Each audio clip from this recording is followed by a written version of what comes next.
We are here at the shop and we're going to be showing you pretty well how to replace your PVC valve on your 3800 series engine. This is kind of an older engine, and I don't know if people are doing a lot of how-to videos on this older stuff, but I try to be as helpful as I can and bring you as much information as I can, you know, to make your life a little bit easier.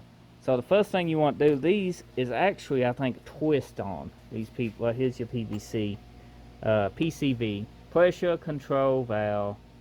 My bad. But anyway, Glass is going to show us how to disconnect it. You first need to unplug it.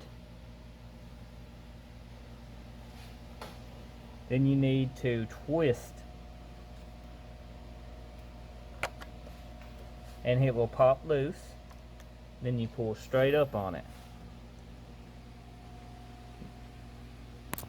There you go, bud. That ain't a piece of it gets all back out of it.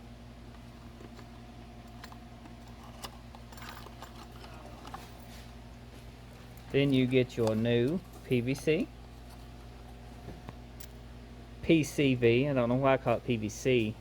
I guess that's where we work with so much PVC pipe, but your pressure control, you know, valve. And that's the part number in case you guys need it. Of course, we gotta use the old O-ring because it didn't come with a new one. We got plenty of them over there.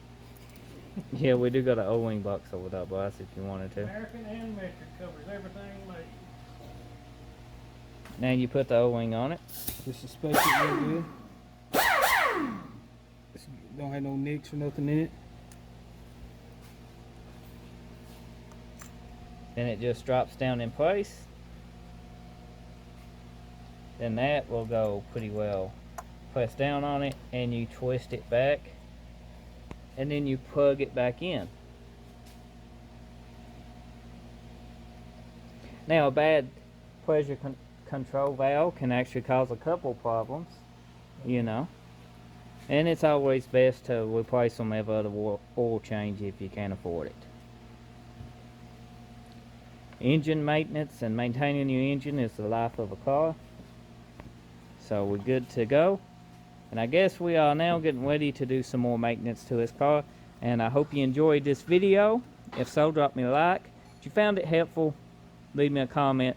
Show your support for my channel by hitting that subscribe button. I appreciate it if you do. I'll see you on the next video.